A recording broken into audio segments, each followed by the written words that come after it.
Hey guys, what's going on? PvPanda, and quickly I want to go over my MKP and my TiPX setup that I'm going to be using for Dominion that is coming up this weekend at Jungle Island.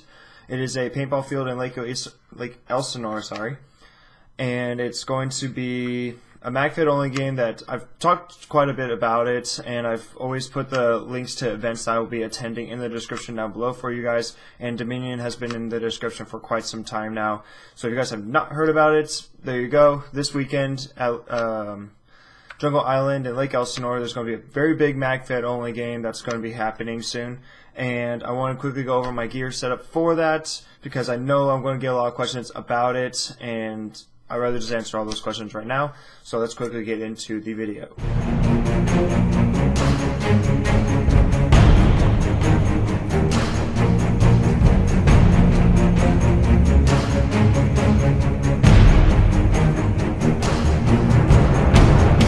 Alright, so here we go. Let's get into the video. I'll start off with my MKP since that's going to be my primary marker, and then I'll switch to my TiPX, which is going to be my sidearm.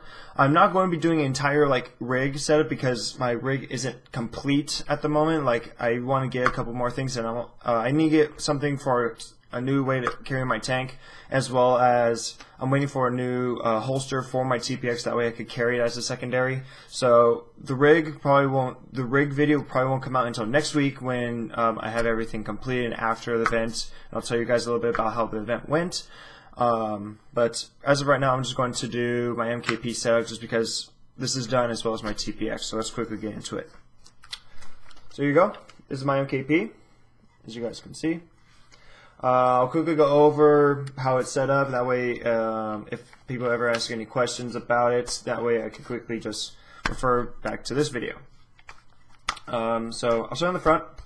The barrel I'm using is the exact same barrel that you guys saw me do a review on when I did my TiPX. This is the exact same barrel. I just switched it from my TiPX. As you see, TiPX is a different barrel. This is that barrel on the TiPX. It's a Milsic Marksman barrel. It's a 10-inch Marksman barrel, and this is a Milsic silencer that threads over the barrel, and the barrel goes about halfway up to here. I've done a review already about it, so if you guys want to go see that, look at the TiPX review, and I talk a little bit better about the barrel. It is by far probably the most accurate barrel. I thought it was really accurate on my TiPX, but as soon as I threw it on this MKP, it really did shine a lot more. This barrel is extremely accurate. I really do like this barrel. It's a 6.86 bore, rifled, and everything. So I've shot first strikes out of this thing, and it shoots beautifully. So I really do like the barrel. On the front, I have a Magpul PTS grip. It's angled pretty far forward because I have longer hands. So it's just more comfortable having it that far forward. Also, with the silencer and barrel, it has a little place for my thumb, and it makes it a really easy and comfortable place to hold my marker. So yeah, you can see that. There's PTS. Magpul front and rear flip-up sides, it's really just for looks, no real function at all. I just think it looks cool with the flip-up sights. This side, I've got the lock bolt installed onto the MKP. You probably could tell whenever in the videos because you'll hear me shooting and then you hear that shows that the lock bolt is activated and there's no paintballs inside, so I need to reload. But I've always liked the lock bolts. The lock bolt's always been good, and I've never had really any problems with it, especially on my MKP. G-Mag Magwell, which is how I'm using Helix Mag, so I'm going to be carrying 5 Helix Mags on the field with me. Just because this event I'm going to be playing as well as working it, since I'm on ODSC and this is our event. So I'm going to be working about half of it and also going to be playing half, so I don't want to carry around too much gear on me. So I'm only going to be carrying 5 magazines for my MKP, 1 in my marker and the other 4 on my hip. Like I said, I'll do a setup video of how I ran my stuff after the event, so probably next Tuesday I'll upload a video of my loadout and what I did. There's that. Extended mag release, because the magazine release is actually all the way up here. It's very uncomfortable to release the magazine from there, so this extended mag release makes me still grip the marker as I normally would and still have access to releasing the magazine. So it's makes life really easy to take out the mag. Got an E-trigger on here, so as you guys can see, there's safe, semi, and full auto. Most of the time I keep on semi, but if anything crazy happens, I switch to full auto and then I use it just to get out of a sticky situation. I do have a knee trigger on this MKP. And then probably the coolest and most unique thing about my MKP is that I have the MFOG HCS stock installed. How I installed it was through using, it's kind of hard to see, but you can see on the back the little white text that says MKP Junkie. It is an adapter specifically for the HCS stock. So with this adapter, you could throw the HCS stock onto any marker you want when it comes down to having a air through stock system. So the MKP normally, I would connect my air through here, and the air would go through the grip and into the marker itself. Where this way, the air just goes straight from the back to the center of the body. So. So this adapter will work for anything that involves the air coming out through the stock. So that would be a 468. Sorry. So it'd be a 468, MKP2, T15, TGR, DIDAM, anything that involves an air through stock on a rifle. You can use this with this adapter, the MKP Junkie adapter. You could throw the HCS stock onto any marker you want, and it might seem like kind of a hassle just to be like, oh, why would I want to get this stock on the rifle?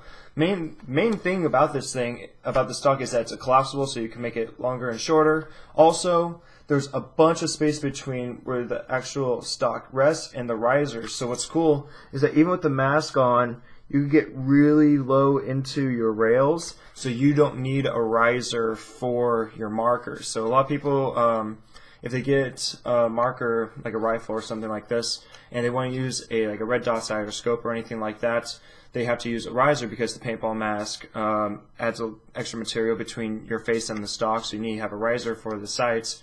That way you can see through the sight. But thankfully with this HCS stock, since it's so low, you don't need it. You don't need a riser. I've used my Spectre DR sights on this thing before, and I didn't. And originally, before I got this stock, I just had like a regular collapsible MP5 style stock.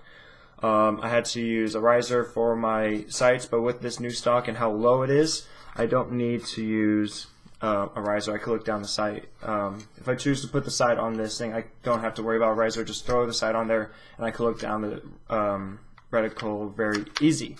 So that's one thing I love about this stock. Also, it's very, very comfy. That's about it. Then I got the HCS stock adapter by MKP Junkie also has a sling attachment, so I put a sling on there so that way I don't have to hold my MKP the entire time. And then there's also, what's cool is the remote line adapter does have like a little swivel. So if you switch hands or anything, this thing will go with your remote lines. That way it causes less strain on your remote line as well as onto the adapter. So makes life pretty easy. But there you guys go. There's my MKP setup.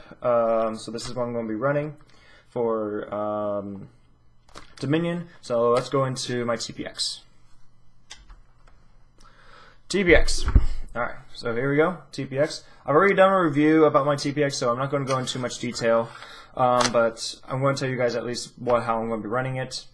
So I got standard TiPX with a remote line. The barrel I changed out from the MFOG barrel that's on my MKP to a old Tippmann hammerhead barrel I've had for a while. I switched from the stock barrel to this barrel because this barrel was really cheap off Amazon. Brand new hammerhead barrel that was like $45, so I was like, that's a pretty good deal. So I hopped on it and I got it. It's a 8-inch barrel, 688 bore. That's rifled as well. Really, really nice barrel for a TiPX, and it still shoots very, very accurate as a secondary. So I'm happy with how it is.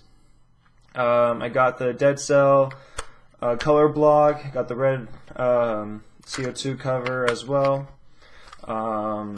Dual first strike breech, got first strike breech as well as dual D10 in there by MFOG.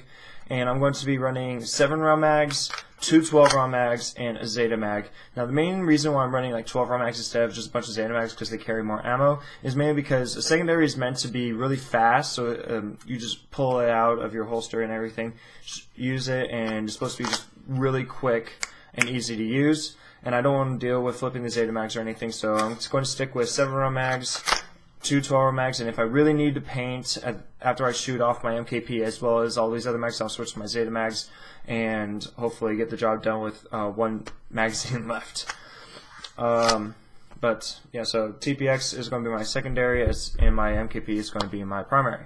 But that's about it, you guys. Like I said, Dominion is going to be up at this upcoming weekend. The cost right now currently is $100. So if you guys want to participate in one of the biggest MFOG games that's going to be happening in, I think, probably this year, go to the links down below. I'll put the registration link directly to Dominion so you guys can go and sign up. And I hope to see you guys at the field. I'm very excited to meet a lot of people from outside of California. We've got people from Florida, like Doug Logan. We got people from New York, such as like Liberty Warlords. We got Chuck, who's kind of like the face of MagFed at the moment.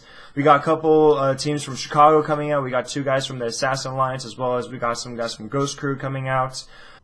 And probably the guy that traveled the furthest for this event is Ash, the Hidden Hedgehog. A lot of people on YouTube know who he is. He's a very, very cool guy. I've got to meet him already. Spent the last couple of days with him. Really, really cool guy. He flew out here with one of his mates, and I'm very excited to play with him, get to know him a lot better, and just have fun with him as well as everyone else at this weekend. He was cool enough to give me a hedgehog patch, which is kind of neat.